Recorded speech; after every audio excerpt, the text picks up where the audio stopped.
Je m'appelle Sébastien, j'ai 40 ans, je suis un militant et un responsable à Casapande. Je suis à la direction de Casapande et je m'occupe plus particulièrement des relations internationales. Donc, on tient d'abord à vous remercier pour l'invitation. Pour nous, c'est un honneur de venir parler au Québec aujourd'hui.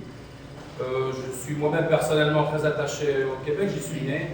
Donc, pour moi, ça me fait toujours plaisir de revenir ici. Donc, pour présenter Casapande brièvement, on va quand même commencer en regardant une vidéo. Pour ceux qui ne connaissent peut-être pas, c'est la vidéo officielle de notre organisation.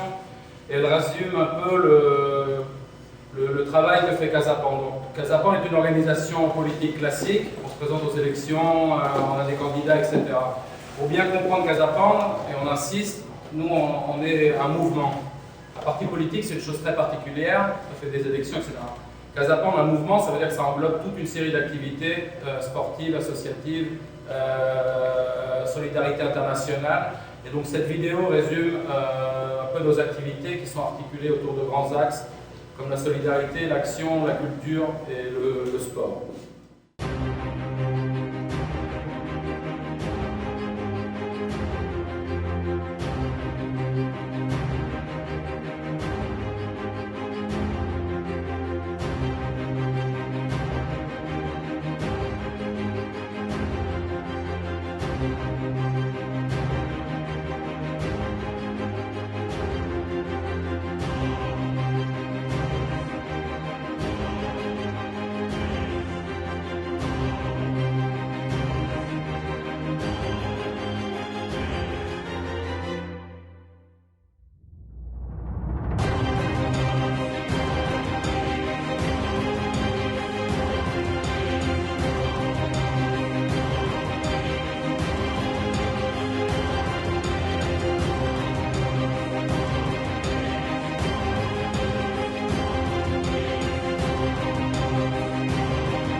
Alors voilà, c'est une vidéo donc, qui résume nos activités. Pour parler de la naissance de Casapan, on est né il y a une quinzaine d'années à partir d'un noyau de 15 membres. Alors ça, c'est très important à comprendre.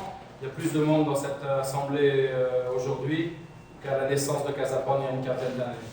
Aujourd'hui, on représente 5000 militants, on est présent dans une cinquantaine de villes. L'année dernière, on a ouvert une trentaine de locaux.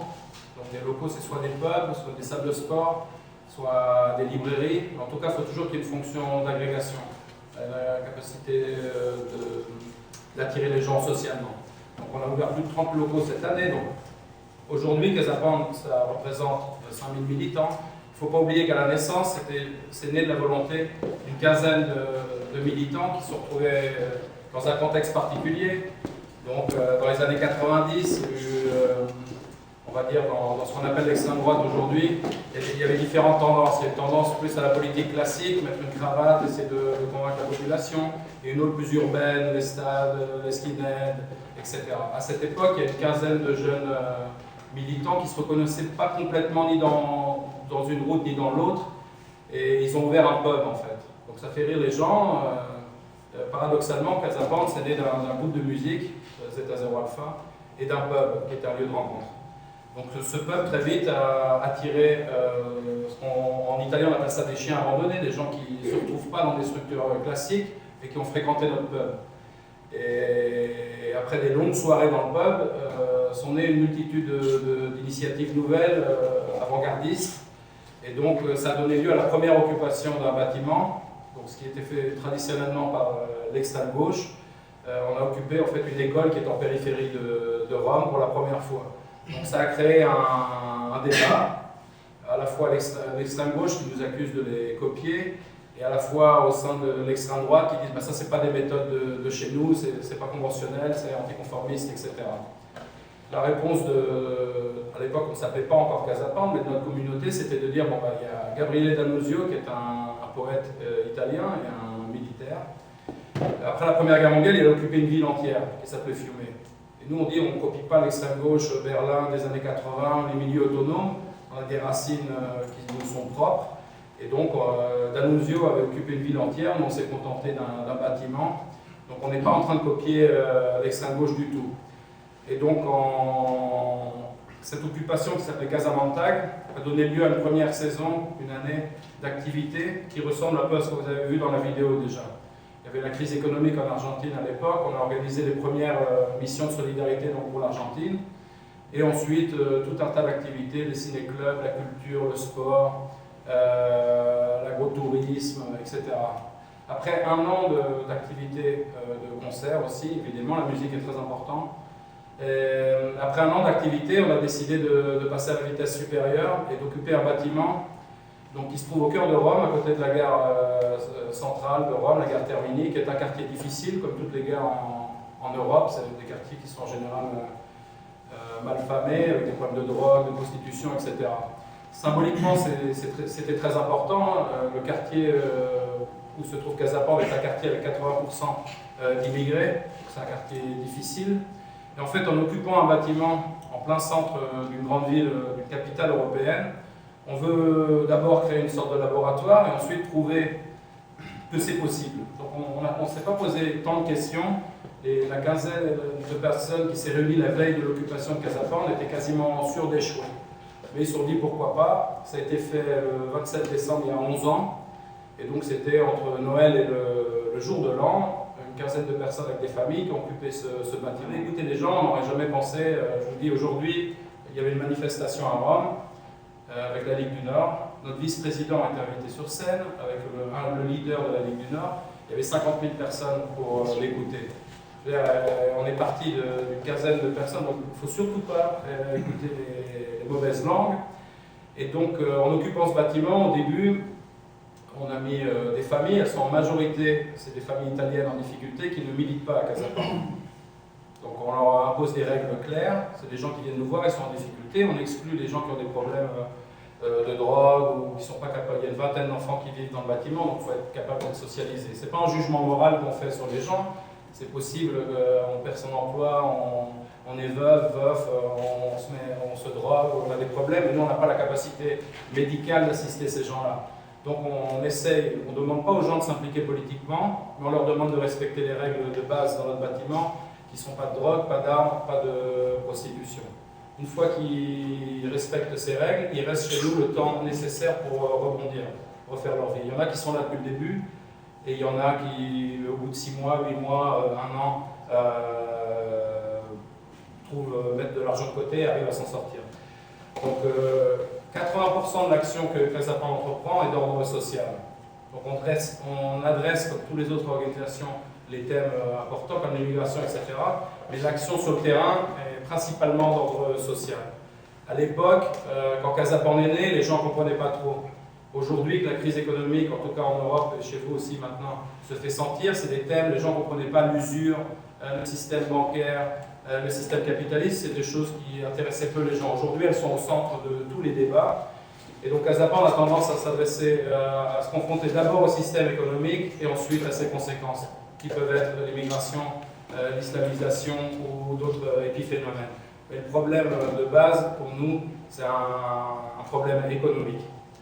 Donc ça fait 11 ans qu'on occupe ce bâtiment. On n'a jamais planifié de devenir une organisation de cette ampleur. Le nom lui-même vous l'indique, on s'appelle Maison Pound.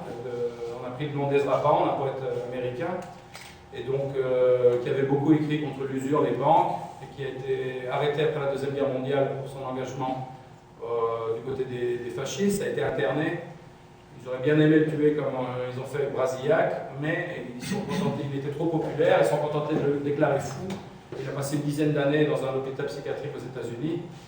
Et une fois qu'il est sorti, il a choisi de revenir en Italie.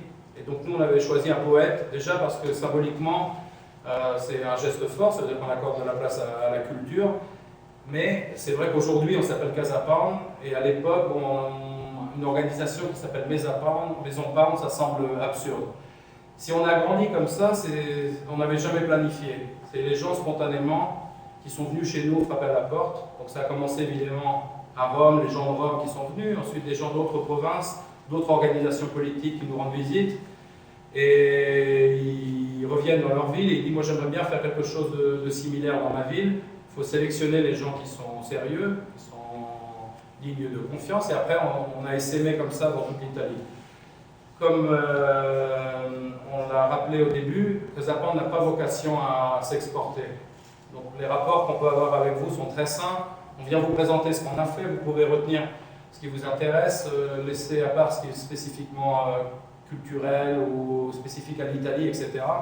Et nous, il n'y aura pas de Casapan à l'étranger. Donc on a des rapports avec une multitude d'organisations à travers le monde entier maintenant.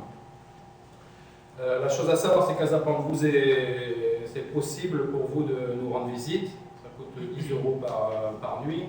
Et il faut respecter les mêmes règles que les autres habitants. On a reçu beaucoup d'entre vous, j'en reconnais quelques-uns, qui sont venus nous rendre visite, mais il faut savoir que même si vous êtes en famille, et si vous prévenez à l'avance, on a toujours le moyen de vous recevoir. C'est important parce que quand on parle de Casapan, c'est une présentation comme une conférence, c'est dur de comprendre comment fonctionne, l'ampleur de ce qu'on fait. Donc le meilleur moyen, c'est souvent de venir nous rendre visite. On est toujours content d'accueillir des camarades étrangers. C'est aussi l'occasion pour nos propres militants de parler des réalités différentes qui existent à travers le monde. Alors, Casapan, pour se faire connaître, on a développé par exemple le squadrisme médiatique. Donc, le squadrisme, c'est le fascisme historique, c'est des garçons en chemise noire qui circulent sur les camions, etc. Nous, ce qu'on porte, c'est un esprit. On n'est pas en uniforme, c'est pas du tout notre intention. Mais le squadrisme médiatique, c'est un moyen pour nous de rompre le silence médiatique. Donc si 10 d'entre vous vont faire une action à Trois-Rivières sur la fermeture d'une usine qui est délocalisée au Mexique, même si le tract est bien rédigé, c'est fort possible que l'action n'ait aucune résonance dans les médias, parce qu'ils vont bien se garder de vous laisser de la place. Donc le moyen que Casapan a développé, c'est un squadrisme médiatique. C'est une action qui a suffisamment d'ampleur pour contraindre les médias à parler de nous. Donc si à Trois-Rivières, l'avenue principale a toute une série de mannequins pendus au milieu de la rue pour protester contre, on est en en train de tuer les travailleurs québécois. C'est possible que au Tim Hortons, dans les bars, tout le monde parle de ce qui s'est passé en ville et que les journaux soient contraints de parler de nous. Donc à la base, on s'est fait connaître avec des actions médiatiques fortes et qui nous ont fait connaître.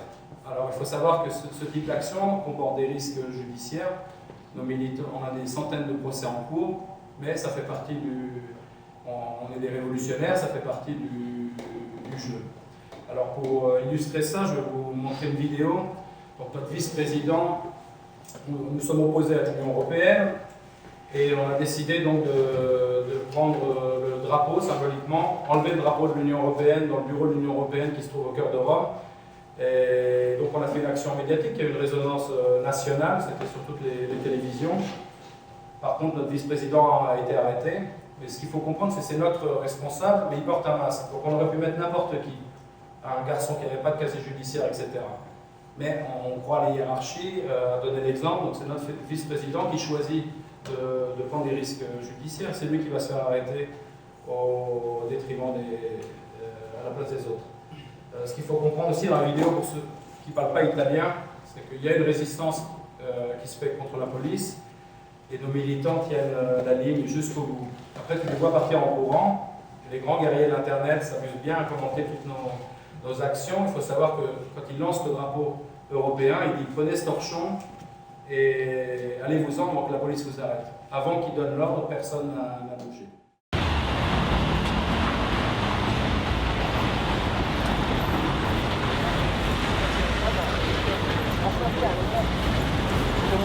Italia, nazione, rivoluzione!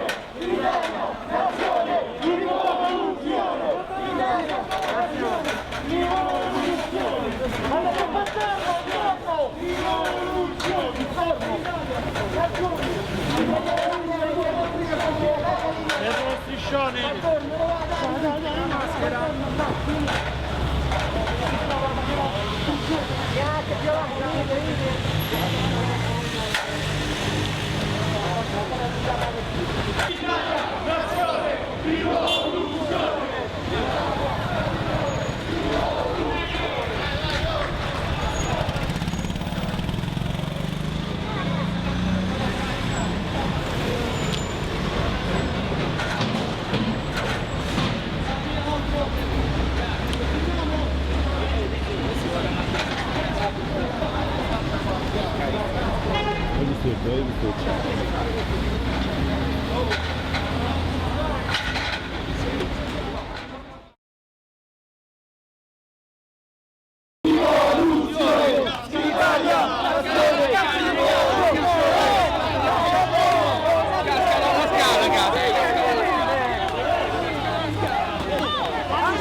Ma chi sta facendo? Fai il voto. Là.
Stavamo manifestando sotto la sede del Parlamento Europeo qui a Roma e fondamentalmente la polizia è arrivata subito in assetto antisommossa in modo assolutamente coercitivo, ha preso, ci ha caricato semplicemente perché stavamo ragionando, stavamo parlando delle nostre ragioni contro l'Unione Europea. Un'Unione Europea che, ricordiamo, sta mettendo in ginocchio il nostro paese. Questo è quello che è successo. Non è vero che la polizia si toglie i caschi, non è vero che la polizia è a favore dei manifestanti. I manifestanti che vogliono veramente una sovranità nazionale sono completamente esautorati da ogni tipo di possibilità di manifestare. Pour illustrer, ça comporte des risques. Donc on a été 3 militants qui ont été arrêtés. Notre président a été interné. Il est sorti au bout de 3 jours. Il a pris 6 mois de prison ferme, enfin 6 mois de prison avec sursis. Donc ça comporte des risques, mais ça a une résonance nationale. Pour comprendre, moi je ne veux pas faire une présentation trop doctrinale. Je vais laisser une grande part aux questions que vous aurez après la présentation du bloco. Mais je veux quand même vous expliquer ce que signifie être militant à Casa Pound. Parce que moi je ne suis pas italien et quand je me suis présenté en Italie, pour moi c'était vraiment la découverte d'une autre forme de vie politique, donc un véritable engagement. Ça ne veut pas dire que je faisais rien avant, mais ce n'était pas le même type d'engagement. Donc typiquement un militant de Casa Pound ou qui soit en Italie, pas un sympathisant, un militant, c'est quelqu'un qui va faire une réunion par semaine. Quelle que soit sa ville, il y a des villes où il y a 8 militants, il y en a d'autres où on est beaucoup plus nombreux. Dans mon quartier par exemple, on est 45 adultes et une quinzaine de jeunes. Donc on a plusieurs réunions le lundi, obligatoires, et ensuite on décide d'actions à entreprendre dans la semaine.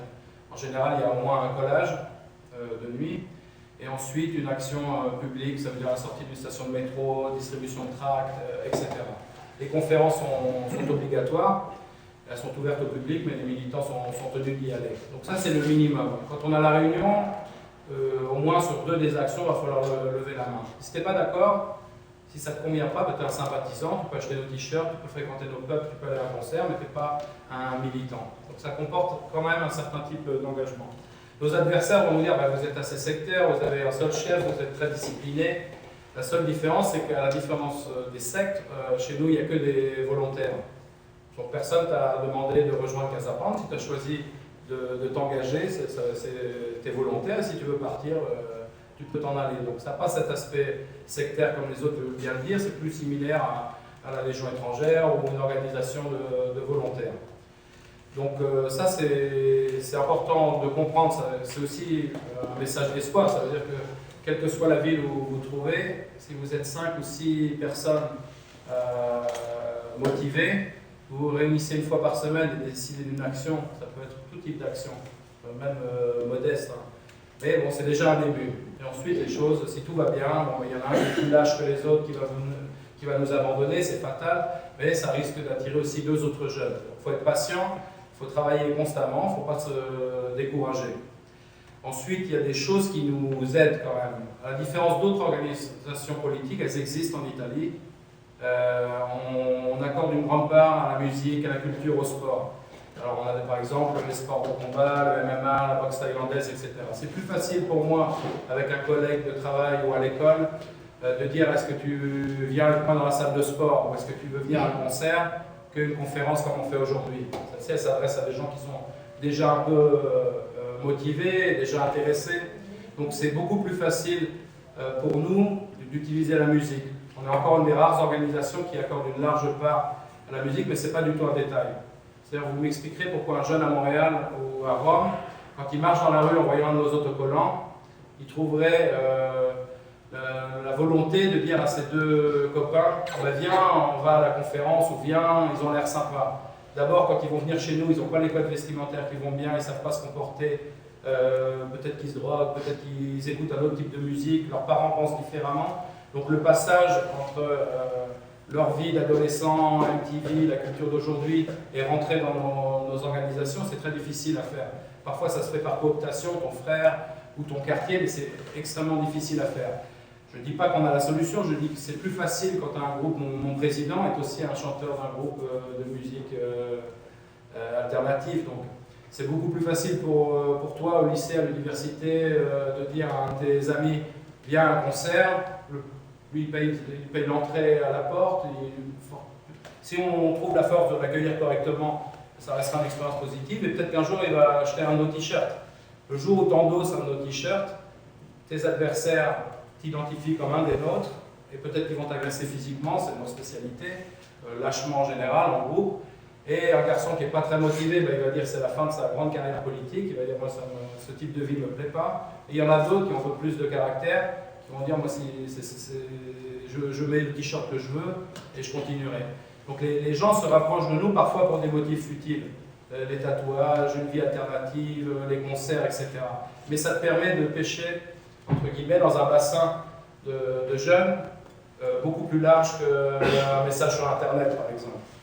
Donc nous, on est une organisation on organise un grand événement chaque année, qui est la Tavali Tigri, qui mélange à la fois le sport avec White Rex, des tournois de free fight et des combattants européens, et la musique. Donc en général, quand on organise des événements, Casapam, on mélange tout.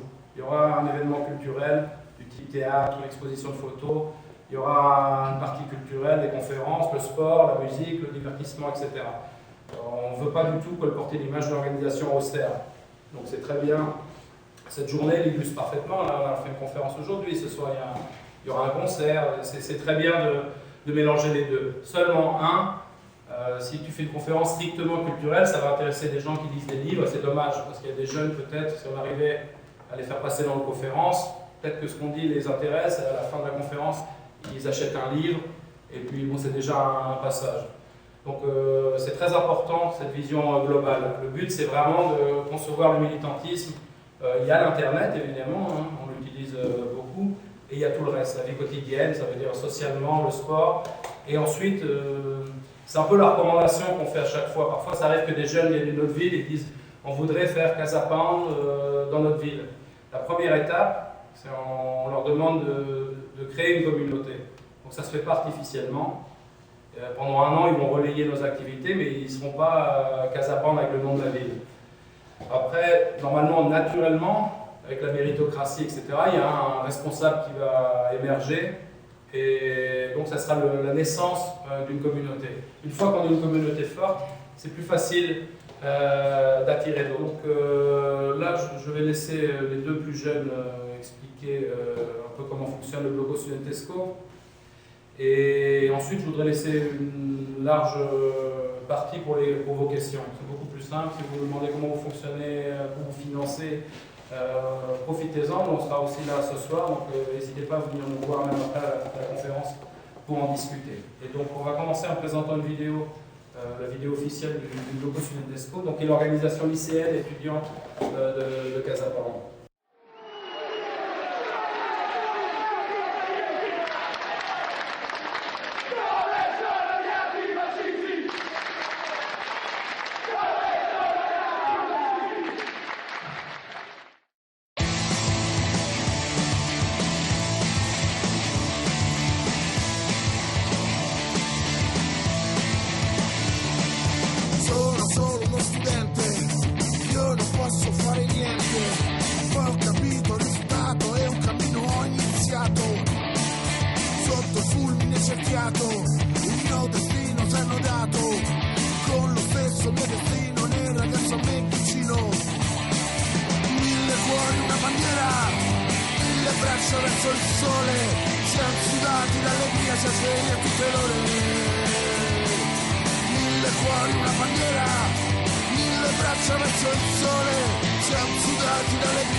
Tanto il mondo non si cambia, non mi importa, aggiungo io. Lui di certo non mi cambia, ma non cambierò neanch'io. Sotto fulmine cerchiato, ho capito il loro gioco. Il controllo delle menti e il profitto contro il fuoco. 1000 cuori, una bandiera, 1000 braccia verso il sole. Siamo sudati d'allegria, si sveglia tutte le ore.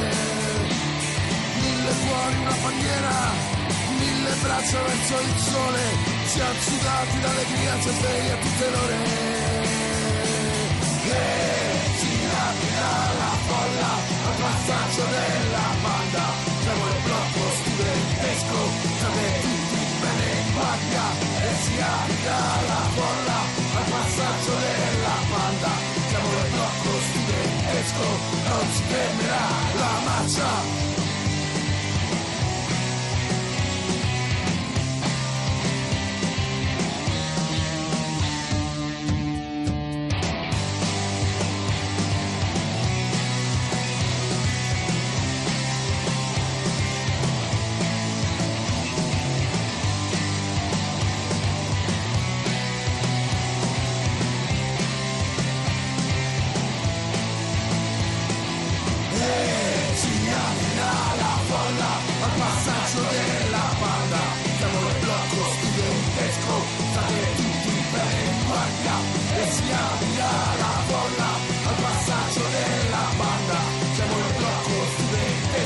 Non si fermerà la marcia.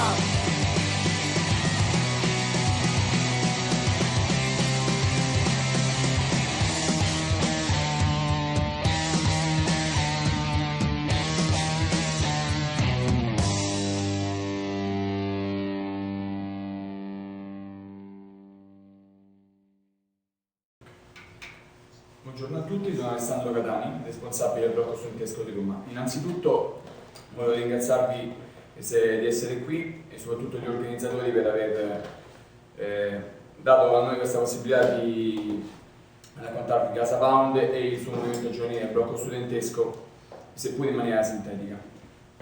Alors d'abord, il tient à vous remercier, ceux qui assistent à la conférence, à ceux qui l'ont organisée. Et donc c'est l'occasion pour cette conférence de présenter Casa Pound, son mouvement de jeunesse, et il va essayer de le faire de manière synthétique. Il blocco studentesco è un movimento studentesco appunto che nasce nell'estate del 2006 all'interno di Casa Pound, l'occupazione non conforme del fascismo del terzo millennio a Roma. L'obiettivo è quello di portare lo stesso spirito d'avanguardia delle occupazioni non conformi all'interno delle scuole. Le Blocco Studentesco, c'est une organisation étudiante qui est née en l'été 2006 à Casa Pound, donc l'occupation non conforme des fascistes du troisième millénaire. L'objectif est celui de porter le même esprit d'avant-garde et le même style qui nous avait animés à la base pour occuper les bâtiments, mais à l'intérieur des écoles. Il blocco studentesco è un movimento rivoluzionario di rottura con quella che è la scuola adesso in Italia, dove le idee non contano nulla, dove gli studenti non contano nulla, dove a farla da padroni sono soltanto i professori nostalgici del 68 e i presidi manager.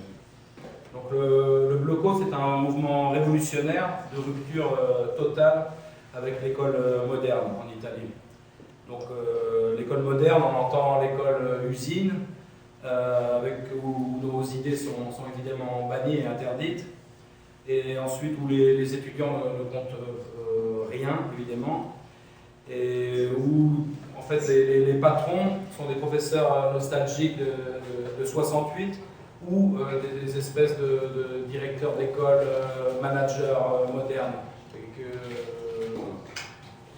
Giovinezza al potere è uno dei morti storici più importanti del blocco studentesco e rappresenta al meglio quello che è il nostro spirito rivoluzionario.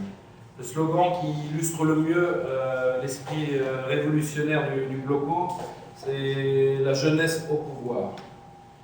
Il blocco studentesco vuole essere un'avanguardia nello stile, un movimento che inizialmente è romano, che in soli 8 anni ora vanta militanti e sezioni dal sud al nord Italia. Donc le Blocco veut être une avant-garde de style.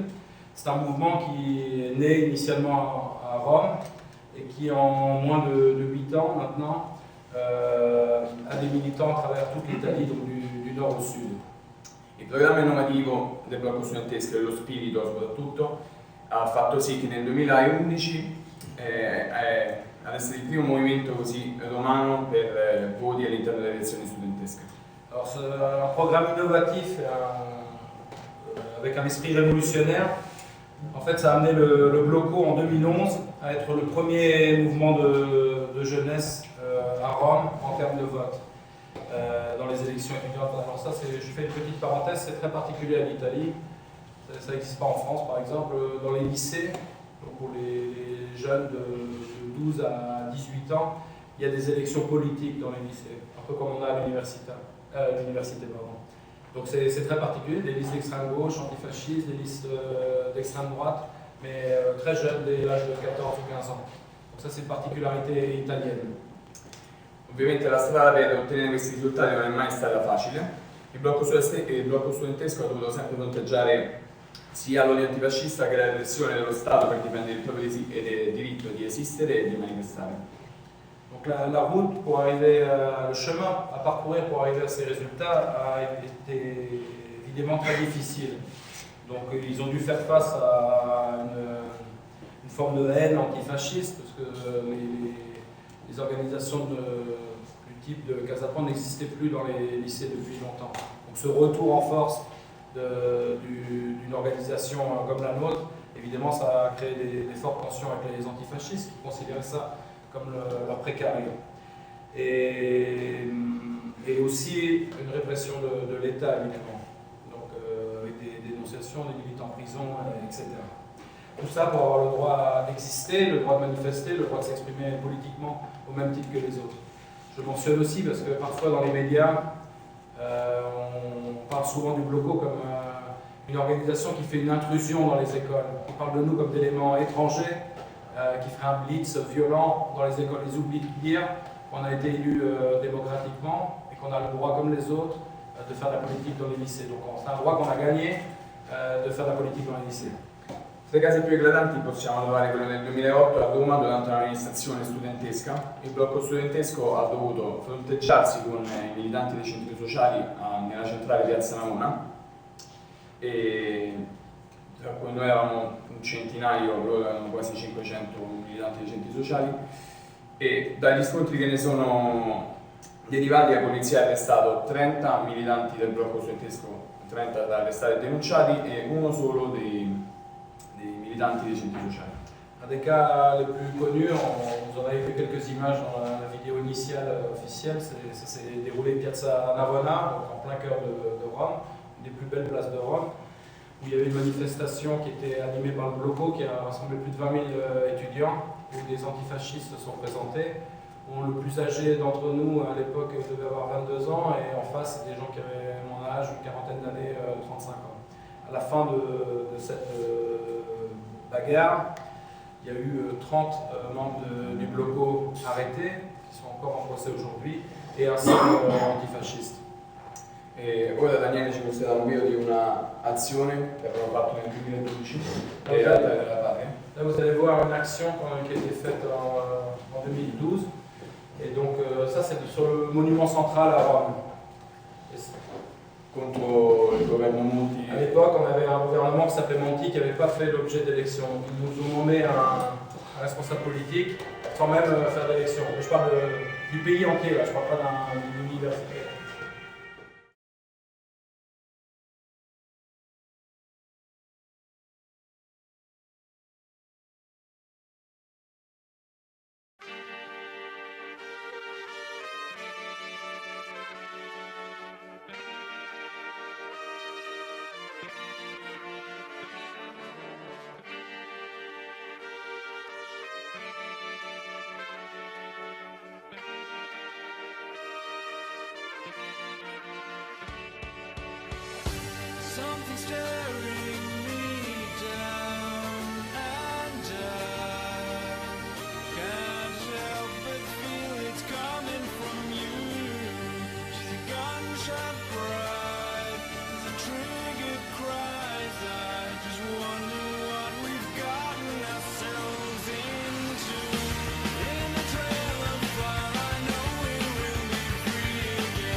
pour l'anecdote, c'est une des actions les plus éclatantes qu'ils aient fait récemment. Ça a fait l'objet d'aucune arrestation parce qu'elle avait été préparée minutieusement.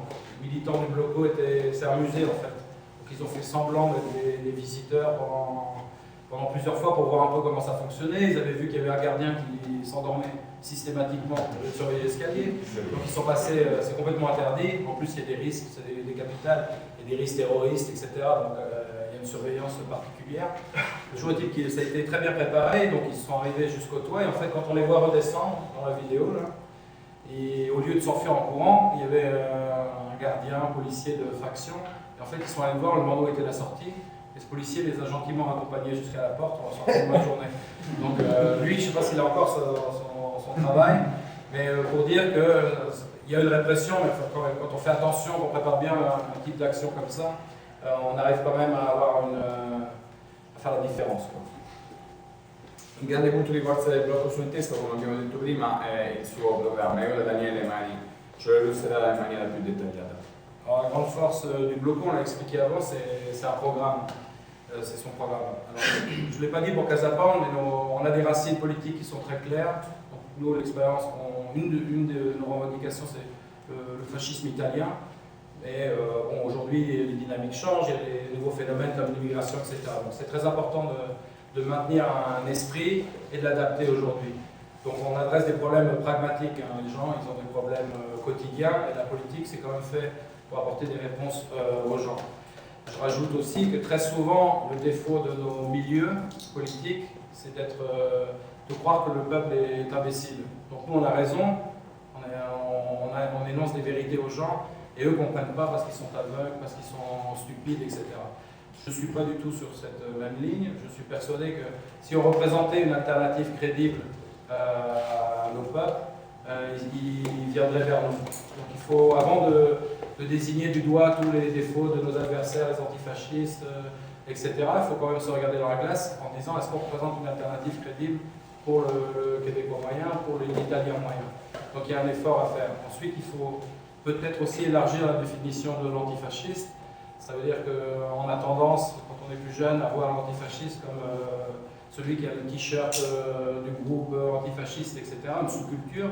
Mais moi, ma définition est bien plus large. Ça inclut parfois des forces de police, ça inclut des maires, ça inclut des membres de nos familles qui travaillent dans les banques, etc. Donc l'invitation, c'est vraiment à élargir la définition et pas trop rentrer dans ce qui est sous-culture, etc. Ça fait partie de nos ennemis, on en a beaucoup plus. Et donc Daniele va nous expliquer quelques points du programme du Bloco. Allora, io sono Daniele Castellari, ho 22 anni e sono responsabile del blocco studentesco insieme a Alessandro a Roma e non posso che unirmi ai ringraziamenti comunque per chi ha organizzato questa conferenza e per voi che siete intervenuti. Donc Daniele a 22 ans, c'est un des responsables à Rome du Bloco. Et tout comme Alessandro, il insiste pour vous remercier de l'occasion que nous avons aujourd'hui de présenter notre organisation. E per parlare del programma del blocco studentesco bisogna necessariamente fare una piccola premessa storica, iniziando a dire che la scuola italiana prima del 1923 sostanzialmente non era regolamentata, fino all'intervento di Benito Mussolini che ne volle a tutti i costi una riforma dettagliata. Pour comprendre les motivations du programme du Bloco, il est nécessaire d'ouvrir une petite parenthèse historique. L'école italienne, en fait, ne bénéficiait d'aucun type de règlement quasiment avant l'avènement du fascisme et de Benito Mussolini qui a désiré fortement et donc qui a mis en place des lois en 1923. E dalla sua fondazione ad oggi, infatti, il blocco studentesco si è fermamente opposto allo smantellamento progressivo che c'è stato negli ultimi 70 anni della scuola italiana. Depuis sa fondation jusqu'à aujourd'hui, le Bloco s'est toujours fermement opposé au démembrement de l'institution de l'instruction italienne, qui a été entreprise par tous les gouvernements successifs depuis plus de 70 ans. Il blocco studentesco si è da sempre infatti opposto alla privatizzazione dell'istruzione, oltre alle progressive tasse sempre in aumento che vengono chieste e agli studenti e alle loro famiglie. Donc le Bloco est fermement opposé à la privatisation des écoles. défendent une école publique. Et ils sont aussi fermement opposés au système de taxes, d'impôts, de surfacturation des écoles. Entrando più nel dettaglio, il blocco studentesco porta un programma di 7 punti che spaziano dal voler modernizzare le attrezzature scolastiche alle strutture che purtroppo sono fatiscenti, fino alla riscoperta dei valori tradizionali che hanno contraddistinto il popolo italiano e ritrovare un approccio con la natura che ormai è perso nelle nostre generazioni. Donc le programme du Bloco s'articule autour de 7 points principaux qui ont pour but entre autres de moderniser les structures scolaires, d'améliorer les structures aussi sportives, etc., tous les types de services qu'il y a dans les écoles, et aussi aider à la redécouverte des valeurs traditionnelles, ce qui a fait la grandeur de la civilisation italienne, et également retrouver, on va dire, une approche à la nature, quelque chose qui s'est complètement perdu dans les écoles modernes. C'est important, Casapound fait la même chose, c'est-à-dire qu'on adresse des problèmes très pragmatiques. Donc, il faut que ça soit un mix, enfin un mélange en fait entre dans ton programme politique de choses qui concernent l'histoire, les valeurs, etc. et aussi des réponses concrètes à la vie de tous les jours apportées à nos citoyens. Come diceva Alessandro prima, il nostro punto più importante si chiama Giovinezza al potere. Sta nel programma dalla fondazione del movimento, quindi dal 2006, e viene di anno a anno riaggiornato alle esigenze del caso. Donc, Alessandro l'avait dit plus tôt, le point central c'est la jeunesse au pouvoir. C'était déjà écrit dans le premier programme du Bloco en 2006. Sostanzialmente chiediamo una maggiore rappresentanza studentesca, come spiegava prima Sébastien, delle elezioni studentesche e appunto da parte dei ragazzi rispetto ai professori e ai genitori. Le but c'est aussi évidemment de faire élire le plus grand nombre de représentants à la fois dans les lycées et dans les universités. Là je fais une petite parenthèse, quand le Bloco est né c'était strictement des adolescents, comme les deux qui m'entourent. En fait, ils ont grandi en allant à l'université, donc c'est une croissance qui prend un peu de temps. Les premiers militants à 15 ou 16 ans, ils sont avec nous depuis 5 ans, aujourd'hui ils rentrent à l'université. Et là, on est en mesure de faire la politique à l'université. Pour citer un exemple, une des 3 universités à Rome, donc il y en a 3, une des 3 est le président des étudiants, élu démocratiquement, est un membre du Bloco Studentesco. Donc ça a pris quelques années pour le faire. Alors après ça prend des actions politiques, des conférences traditionnelles, etc. mais aussi des fêtes, des concerts. Donc ça a été vraiment une campagne sur le campus pendant plus de 2 ans pour arriver à faire élire un de nos membres. Aussi identifier les gens qui ne sont pas de chez nous, de la société civile, mais qui sont importants sur le campus. Donc ça a pris beaucoup de temps. E altro punto molto importante del blocco studentesco è stato inserito quest'anno e si chiama Ritrova te stesso. Ritrova te stesso in quanto il 24 maggio del 2015 ricorrerà il 100° anniversario dell'entrata in guerra dell'Italia in quella che fu la prima guerra mondiale. Donc cette année, ils ont choisi comme thème principal Retrouve-toi, parce que le 24 mai 2015, on va fêter le centenaire de la Première Guerre mondiale. Et donc, ça a une importance particulière. D'ailleurs, on ne l'a pas mis là, on ne peut pas tout vous faire voir, mais cette année, ils ont fait une action qui a eu pas mal d'écho, y compris dans les médias anglophones, dans le monde entier, où en fait, ils ont, c'est pas un assaut, mais ils ont dérangé la queue des gens qui vont pour acheter des iPhones. C'était la sortie de l'iPhone 6, et en fait, il y avait la queue dès le matin, très tôt, pour acheter des iPhones. Ils se sont retrouvés à l'étage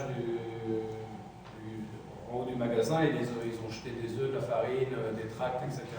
Et ça fait l'objet. Mais le sens derrière, ça s'inscrivait exactement dans cette...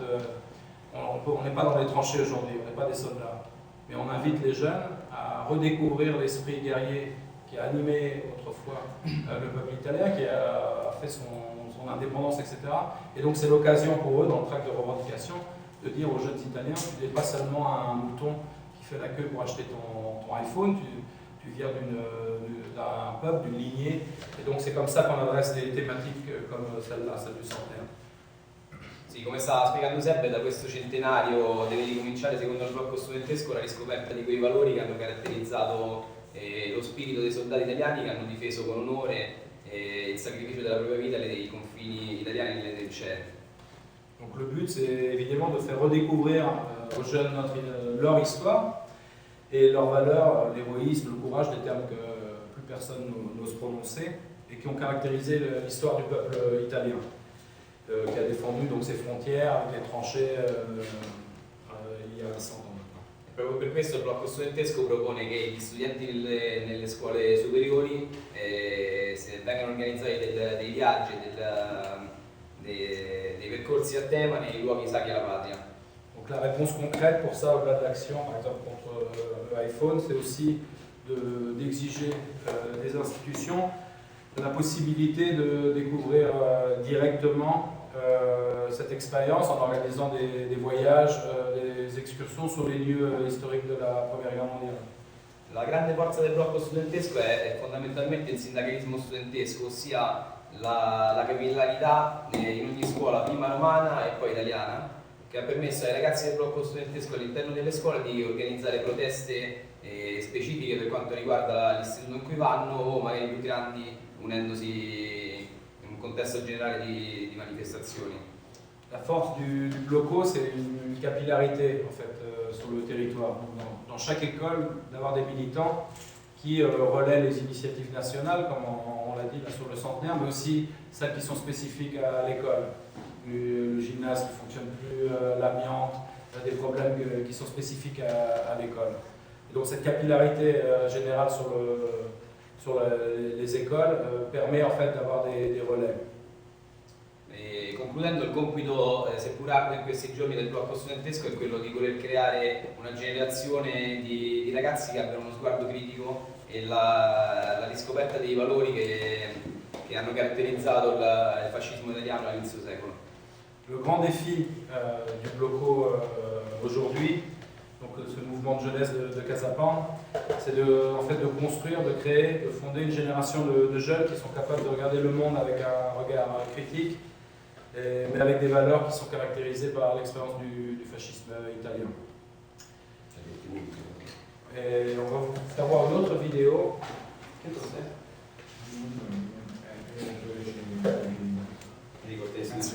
Et après, on laissera la table ouverte aux questions.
prendiamo a modello gli anglosassoni, se poi prendiamo a modello gli americani, vuol dire che non ci abbiamo capito un cazzo. Quindi noi non siamo disposti ad accettare tutto questo, e lo ribadisco, l'avrò detto 250 miliardi di volte, perché è importante che noi, che questa generazione, che è la generazione che non avrà un futuro, e l'hanno detto loro, perché noi dovremmo accettare tutto questo? Noi dovremmo continuare a stare qua a cantare, a strillare finché avremo la voce.